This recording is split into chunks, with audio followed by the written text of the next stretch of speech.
नमस्कार, खबरों का पंचनामा देख रहे हैं आप। मैं हूं निश्चित दुबे। हम लेकर आए हैं देश दुनिया की 5 बड़ी खबरें, जिस पर चर्चा के लिए हमारे साथ स्टूडियो मौजूद हैं कैपिटल टीवी के editor in chief doctor Manish Kumar. बहुत बहुत स्वागत है सर आपका। धन्यवाद। सबसे पहले एक नजर हेडलाइंस पर। डोनाल्ड ट्रंप ने किया पीएम मोदी को फोन। 40 मिनट के बातचीत में युद्ध के हालात और हॉर्मूज पर हुआ चर्चा। ट्रंप ने मोदी को कहा शानदार इंसान। कल संसद में महिला आरक्षण विधेयक पर होगी चर्चा। कांग्रेस ने बुलाई विपक्षी दलों की स्ट्रेटेजी मीटिंग। कई पार्टियों ने किया समर्थन। नोएडा लेबर प्रोटेस्ट मामले में कांग्रेस आरजेडी नपे। कांग्रेस के 2 नेता और आरजेडी के प्रवक्ता कंचना यादव और प्रियंका भारती पर एफआईआर दर्ज। सुप्रीम कोर्ट से कांग्रेस नेता पवन खेड़ा को लगा झटका। सुप्रीम कोर्ट ने तेलंगाना हाई कोर्ट द्वारा दी गई अंतरिम जमानत पर लगाई रोक। महाराष्ट्र के अमरावती नासिक तक गजवाए हिंद का पर्दाफाश। नासिक में नौकरी के नाम पर धर्म परिवर्तन तो अमरावती में 180 लड़कियों से कराया देह व्यापार। कार्रवाई तेज।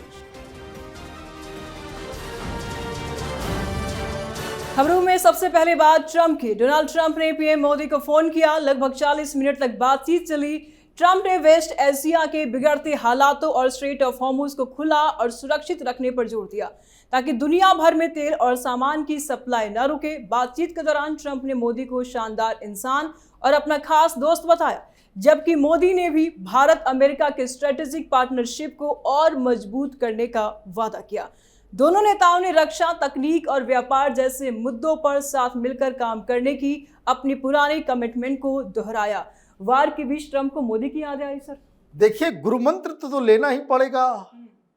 डोनाल्ड ट्रंप बहुत बड़ी मुसीबत में फंसे हुए हैं। एक ऑनरेबल एग्जिट उनको चाहिए कि कैसे इस विवाद से वो बाहर निकले और अमेरिका की जनता को ये कह सके कि हम जीत गए। ईरान उनसे एक कदम आगे चल रहा है। 2 चीजें उनको तो करनी ही पड़ेगी कि ईरान के ऊपर विजय हमने स्थापित किया, और दूसरा कि ये जो युद्ध के जो एम्स एंड ऑब्जेक्टिव्स थे वो अमेरिका ने हासिल कर लिया। तो बीच का रास्ता कैसे निकले, बातचीत का दूसरा दौर शुरू होना है, और बताया जा रहा है कि इसमें कई सारी चीजें जो अमेरिका छोड़ने वाला है अपनी जिद को। तो ये सारी चीजें क्यों हो रही है? प्रधानमंत्री मोदी दुनिया में जितने भी अभी बड़े बड़े लीडर्स हैं उसमें सबसे ज्यादा पॉलिटिकली, जिसको कह सकते हैं कि स्ट्रेटजी बनाने वाले शख्स हैं। 40 मिनट ये सारी चीज़ें जो बात बताई गई कि इस पे बातचीत होगी, उस पे बातचीत होगी, उसके अलावा जो लग रहा है वो ये कि इस सिचुएशन से कैसे बाहर निकला जाए, उसकी क्या तरकीब हो सकती है, ये प्रधानमंत्री मोदी से वो गुरु मंत्र लेने के लिए 40 मिनट तक फ़ोन किया। 40 मिनट तक डोनाल्ड ट्रंप किसी से बात नहीं करते, और वो भी ऐसे मौके पे जब आप युद्ध में हो। तो ये एक बड़ी खबर है। और क्या कहा, शानदार आदमी है, I love you mister Modi. ये बातें जब आप डोनाल्ड ट्रंप के मुंह से सुनते हैं, जो कुछ दिन पहले तक वो पाकिस्तान का माला जप रहे थे, तो ये मुझे लगता है कि प्रधानमंत्री मोदी से उन्होंने ज़रूर कुछ टिप्स लिए होंगे कि कैसे इस मुसीबत से अमेरिका को और खुद को बाहर निकाला जाए। जी, तो खबरों में अब बात वुमेन्स रिजर्वेशन बिल की। केंद्र सरकार कल से शुरू होने वाले स्पेशल सेशन में एक नया कॉन्स्टिट्यूशन अमेंडमेंट बिल ला रही है, जिससे वुमेन्स रिजर्वेशन को जल्द से जल्द लागू किया जा सके। सरकार का प्लान है कि लोकसभा की सीटों को 543 से बढ़ा करके 816 या 850 कर दिया जाए, ताकि महिलाओं को उनकी 33% सीटें मिल सके और किसी भी राज्य की पावर कम ना हो। हालांकि विपक्ष इसे डिलिमिटेशन कह रहा है, यानी सीटों के नए बंटवारों को लेकर परेशान है। कांग्रेस अध्यक्ष मल्लिकार्जुन खड़गे ने विपक्षी दलों की एक स्ट्रेटेजी मीटिंग बुलाई थी, जिसमें बिल का विरोध करने का फैसला लिया गया है। अब सबकी नजरें कल के सत्र पर टिकी है, क्योंकि अगर ये बिल पास हो गया तो 2029 के चुनाव में संसद का चेहरा पूरी तरह से बदल जाएगा। खड़गे मीटिंग ले रहे हैं विरोध करने के लिए। सर देखिए, विरोध तो नहीं कर पाएंगे ये लोग। इन लोगों को अंततः उनको वोट करना पड़ेगा इस वुमेन्स रिजर्वेशन बिल के पक्ष में। कारण उसका सबसे बड़ा ये है कि कोई भी पार्टी या कोई भी गठबंधन महिलाओं को नाराज करने का उसको कह सकते हैं कि अफोर्ड नहीं कर सकते ये लोग, और इसलिए इन लोगों ने दरअसल जो विरोध का जो एक बिगुल फूका है उसके दो कारण हैं। पहला कारण ये है, ये कांग्रेस पार्टी का ये शुरू से ये एजेंडा रहा है कि वुमेन रिजर्वेशन दिया जाए। इन लोगों ने राज्यसभा के अंदर जब यूपीए की सरकार थी तब वो बिल भी लेकर के आए थे। प्रधानमंत्री मोदी उस समय तो पार्लियामेंट में नहीं थे, लेकिन भारतीय जनता पार्टी ने उस बिल का समर्थन किया था। लेकिन जिन लोगों के साथ ये सरकार चला रहे थे उनका विरोध था, ये लोग डर गए और इन्होंने वापस कर लिया। अब ये मसला उनके ही बिल को, उनके ही चीज़ों को प्रधानमंत्री लेकर के आए हैं, तो ये पूरा का पूरा क्रेडिट, क्योंकि 850 सीटें हो जाएगी, महिलाओं को इतना बड़ा उसको कह सकते हैं कि एम्पावरमेंट का प्लान, और उसके लिए प्रधानमंत्री मोदी को क्रेडिट मिले, वो क्रेडिट नहीं देना चाहते। पहली चीज़ इस बात को समझिए, और इसलिए वो वुमेन रिजर्वेशन पर से उसका विरोध नहीं करेंगे। उन्होंने एक अलग मसला उठा लिया कि ये डिलिमिटेशन का मसला है। डिलिमिटेशन का मतलब ये हुआ कि सीटें जब बढ़ेगी तो सीटों का बंटवारा भी होगा। देश का क्षेत्रफल और पॉपुलेशन तो एक ही है, अभी 542 चुने जा रहे हैं, अब 850 चुने जाएंगे, तो जितनी भी कंस्टिट्यूएंसीज हैं उसको रीड्रॉ किया जाएगा। तो उसको ही कहते हैं डिलिमिटेशन, कि अलग अलग कंस्टिट्यूएंसी को फिर से वो चिन्हित किया जाएगा। और जब डिलिमिटेशन का मसला आएगा तो डिलिमिटेशन एक अलग मसला था जिसको इन्होंने इससे जोड़ दिया। खैर, कल परसों तरसों 3 दिनों तक पार्लियामेंट में बहस होगी, सबको मौका भी दिया जाएगा, लेकिन ये आप समझिए कि वुमेन रिजर्वेशन बिल के विरोध में इक्का दुक्का पार्टी आएगी, ये बिल पास भी होगा और एक इतिहास भी इस सत्र में रचा जाएगा। अब बात नोएडा लेबर प्रोटेस्ट की। प्रोटेस्ट को हिंसक बनाने के आरोप में कांग्रेस और आरजेडी के खिलाफ पुलिस ने सख्त कार्रवाई की है। कांग्रेस के 2 नेता और आरजेडी के 2 प्रवक्ता कंचना यादव और प्रियंका भारती पर एफआईआर दर्ज की गई है। इन्होंने मध्य प्रदेश के पुराने वीडियो को नोएडा हिंसा से जोड़कर सोशल मीडिया पर शेयर किया, जिससे माहौल बिगड़ने का खतरा पैदा हुआ। वहीं कांग्रेस ने प्रदर्शन के दौरान 14 लोगों की मौत की अफवाह सोशल मीडिया पर फैलाया। इन पर हिंसा भड़काने की साजिश के आरोप में एफआईआर दर्ज किया गया है। पुलिस ने कहा है कि वे उन सभी हैंडल्स की जांच कर रहे हैं जिन्होंने भ्रामक नैरेटिव फैलाया है। इसमें कुछ सपा समर्थक हैंडल्स भी जांच के दायरे में है। फिलहाल हिंसा और तोड़फोड़ के मामले में अब तक 350 से अधिक लोग गिरफ्तार किए जा चुके हैं। सर, विपक्ष इतना गिर सकता है? देखिए, 400 से ऊपर लोगों की गिरफ्तारी हो गई। जब यह हंगामा हुआ उस वक्त से हम लोग कहते आ रहे हैं कैपिटल टीवी पे कि ये हिंसा इस पैमाने पे और इस तरीके से ऑर्गेनाइज तरीके से ये मजदूर नहीं कर सकते। कोई एक्सटर्नल फैक्टर होना उसमें अति आवश्यक है। तो क्या इनिशियल इन्वेस्टिगेशन से मालूम चला? तो ये मालूम चला कि कई सैकड़ों व्हाट्सएप ग्रुप बनाए गए, वो भी क्यूआर कोड से बनाया गया और लोग उसमें शामिल होते गए और उसमें इंस्ट्रक्शंस दिए जा रहे थे। जो नक्सली किस्म के वामपंथी और इस तरह के अर्बन उपद्रव मचाने वाले लोगों को वेल ट्रेंड लोग आए थे, और इन लोगों की ट्रेनिंग कहाँ हुई, कैसे हुई, इनका क्या संगठन है, ये सब धीरे धीरे आएगा। लेकिन किस तरीके से वेल ऑर्गेनाइज्ड तरीके से सोशल मीडिया पे प्रोपेगेंडा किया गया, ये अभी सबसे पहले उन लोगों को चिन्हित किया गया। अब मालूम चल रहा है कि इसमें कांग्रेस पार्टी के 2 लीडर्स में फंसे हैं। कोई मीर इलियासी है, वो कश्मीर का है, उसे नोएडा से क्या लेना देना, और वो उस तरह की खबरों को फैला रहा है। इसी तरीके से कांग्रेस की एक और महिला नेत्री है, उसका भी नाम आया है, और आरजेडी की दोनों प्रवक्ता जो अपने इसको कह सकते हैं कि जिस तरह की जो बातचीत और जो इस तरह का टेलीविज़न पे उनकी भाषा होती है, जो उनका आचरण होता है, वो लोग भी पुराने वीडियोस को शेयर कर रहे थे। तो पहली चीज़ तो ये कि पॉलिटिकल पार्टीज को ये भी सोचना चाहिए कि अगर आपने तेजस्वी यादव ने इनको काम पे नहीं लगाया तो तेजस्वी यादव को आकर के इन लोगों के काम को कंडेम करना चाहिए। अफवाह फैलाने के लिए आप राष्ट्रीय प्रवक्ता बनाते हैं क्या? किसने उनको आदेश दिया? कांग्रेस पार्टी को सामने आना चाहिए, ये बताना चाहिए कि नहीं, ये लोग अपने मन से कर रहे थे और अभी तक ये बयान नहीं आया है, तो इसका मतलब ये है कि ये लोग अपनी पार्टी के लीडर्स के आदेश पे ये सारा काम कर रहे थे। अदरवाइज क्यों कोई इस तरह के काम में अपने आप को लिप्त पाएगा? बाकी और भी प्रवक्ता हैं, सारे लोग तो नहीं कर रहे थे। तो ये जो सिलेक्टेड लोग हैं, इनके खिलाफ एफआईआर हो रहा है, इनके चक्कर में बड़े बड़े लीडर भी जाएंगे। और अगर ये मालूम चलता है कि इस पूरे के पूरे उपद्रव में कहीं बाहर से फंडिंग या फिर उस तरह के बैंड ऑर्गेनाइजेशन जो इसमें शामिल हुए हैं, तब तो इनकी स्थिति बहुत खराब हो जाएगी। जिस तरीके से कांग्रेस पार्टी ने ये जो एआई समिट के दौरान ये नंगई करने वाले लोगों को अकेला छोड़, सब जेल के अंदर है। कोई राहुल गांधी काम नहीं आ रहा, कोई सोनिया गांधी बचाने नहीं आ रही, कोई कपिल सिब्बल खड़े नहीं हो रहे, कोई सिंघवी नहीं आ रहे हैं, जेल में ये सब सड़ रहे हैं।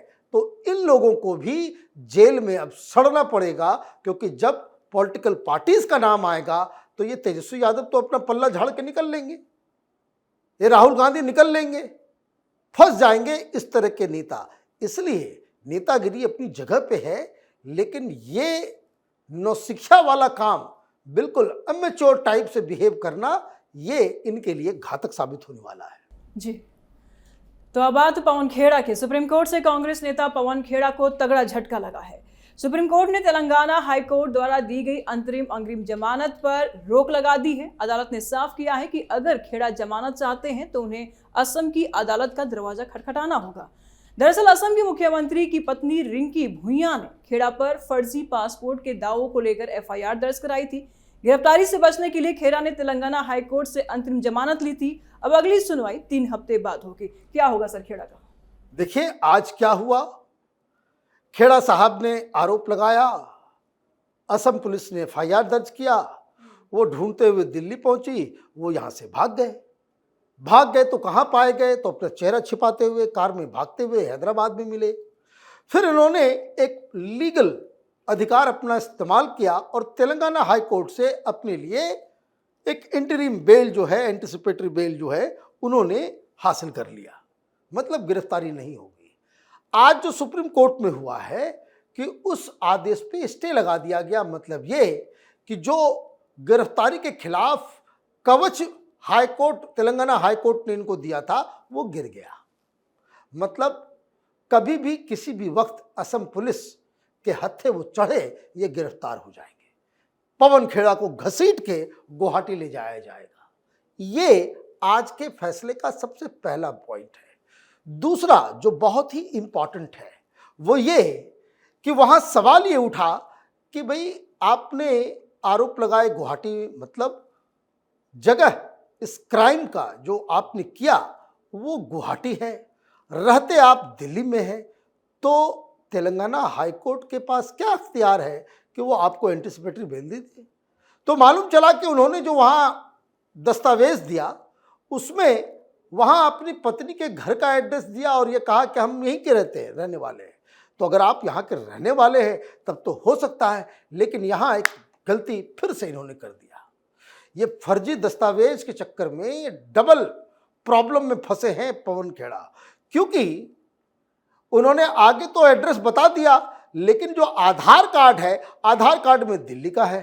तो कहने का मतलब ये है कि कोई भी व्यक्ति, अगर मैं दिल्ली में रहता हूँ, देश के 10 राज्यों में हमने घर ले लिया, तो मैं हर जगह का निवासी तो नहीं होऊंगा। आपका रेजिडेंस वो आधार कार्ड तय करेगा। तो ये फर्जीवाड़ा भी इन्होंने कर दिया तेलंगाना में।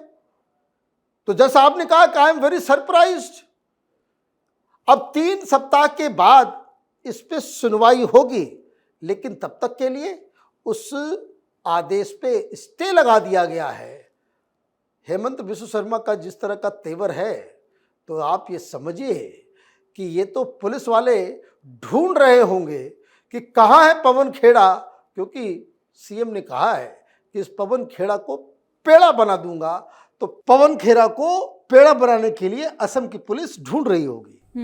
जी, तो बात हिंदुओं के खिलाफ चल रहे साजिश की। महाराष्ट्र के अमरावती में एआईएमआईएम के समर्थक मोहम्मद अयाज ने 180 लड़कियों को ब्लैकमेल करके उनसे देह व्यापार कराता था। उसके पास से 350 आपत्तिजनक वीडियो मिले हैं, जिस पर कांग्रेस की नेता यशोमती ठाकुर कहती हैं कि क्या लड़कियों में अकल नहीं थी। नेताजी ने तो लड़कियों को ही दोषी ठहरा दिया। दूसरी तरफ नासिक में नामी मल्टीनेशनल कंपनी टीसीएस की ब्रांच में जबरन धर्म परिवर्तन कराया जा रहा है।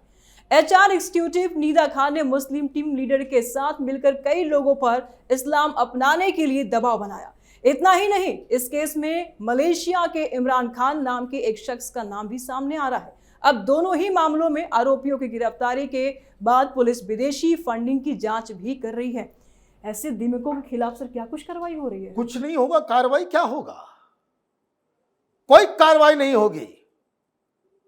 इस देश में जो इंटेलिजेंसिया है, इनके दिमाग में दिमक लग गया है। कब से सारे लोग कह रहे हैं कि इस देश में ग्रूमिंग गैंग्स काम कर रहे हैं। ये 180 लड़कियां सारी की सारी हिंदू। ये टाटा कंसल्टेंसी वाले क्या कर रहे हैं? कौन सा अफीम खा करके सोए हुए टाटा कंपनी के लोग? आपकी आंख के नीचे वर्क प्लेस के ऊपर महिलाओं के साथ ये सारी चीजें हो रही थी, और तुमने कौन सा घटिया नशा करके सोने का काम किया आप लोगों ने? कुछ नहीं होगा, क्योंकि इस देश में इस तरह के कुकृत्य के लिए कोई स्पेशल कानून ही नहीं है। आप ये समझिए कितना घटिया सिस्टम है इस देश का। कुछ नहीं होगा, सब निकल जाएंगे। किसको क्या हुआ?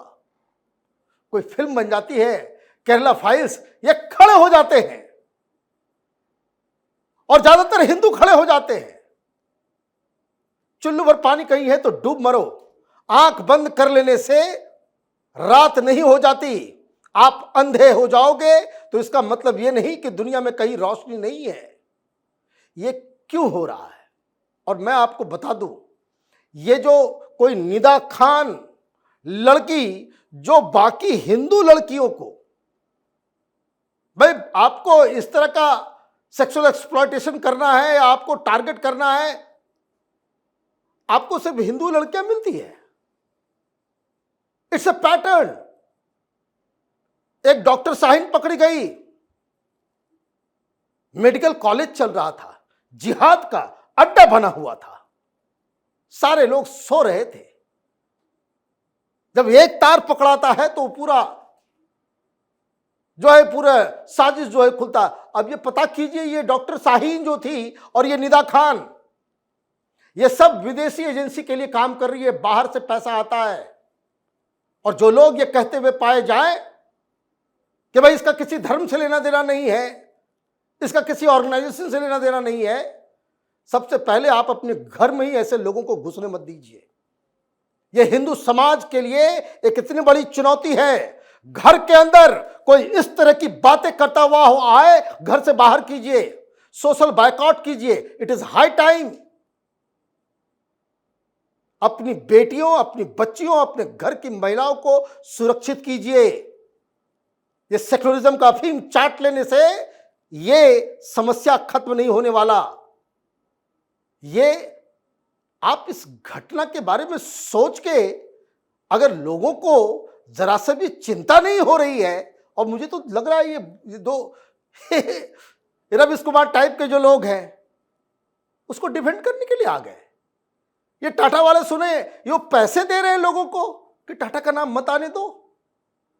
देशद्रोहियों को फंड करोगे और नाम भी बदनाम नहीं हो, मुंह छुपा करके भाग रही थी। वहां हिंदू है जो वहां के जो इंचार्ज है, एडमिनिस्ट्रेटर है, जिसके पास कंप्लेंट भी किया गया कि वहां मुस्लिम स्टाफ जो है तंग कर रहा है, मुंह में दही जमा करके बैठी हुई थी। तो शी शुड कम आउट। उसको बताना चाहिए कि उसने एक्शन क्यों नहीं लिया। हिंदू बच्चियां, हिंदू बेटियां, हिंदू लड़कियां ये क्या खैरात में आ रही है क्या? और इस तरह के मौलवी मौलाना जो इसको डिफेंड करते हो, देखिए कानून नहीं है ना। एक तो कुकृत्य हुआ, उसको पनिश करने के लिए स्पेशल कानून नहीं है। कौन सा केस लगेगा? कौन सा केस लगेगा आपको मालूम है? नॉर्मल ईव टीजिंग का, सेक्सुअल हैरासमेंट का जो आम लगता है, क्या वो ये क्राइम है? नहीं, नहीं। इस तरह के काम के लिए जहां ऑर्गेनाइज तरीके से एक धर्म विशेष के द्वारा हिंदू लड़की लड़कियां, ईसाई लड़की लड़कियां, सिख लड़की लड़कियों को अगर टारगेट किया जाता है तो उस तरह का स्पेशल कानून होना चाहिए, तो वो है नहीं। तो इस सबके ऊपर कुछ नहीं होने वाला, सबको बेल मिल जाएगा, सब घर जाएंगे। यह हालत है हिंदुस्तान में हिंदुओं की। जी, बहुत बहुत शुक्रिया सर तमाम जानकारियों के लिए। धन्यवाद। तो खबरों का पंचनामा में आज के लिए फिलहाल इतना ही। देश विदेश की बाकी खबरों और उनके सटीक एनालिसिस के लिए देखते रहिए कैपिटल टीवी। हमें लाइक कीजिए, शेयर कीजिए और कैपिटल टीवी को सब्सक्राइब कीजिए। नमस्कार।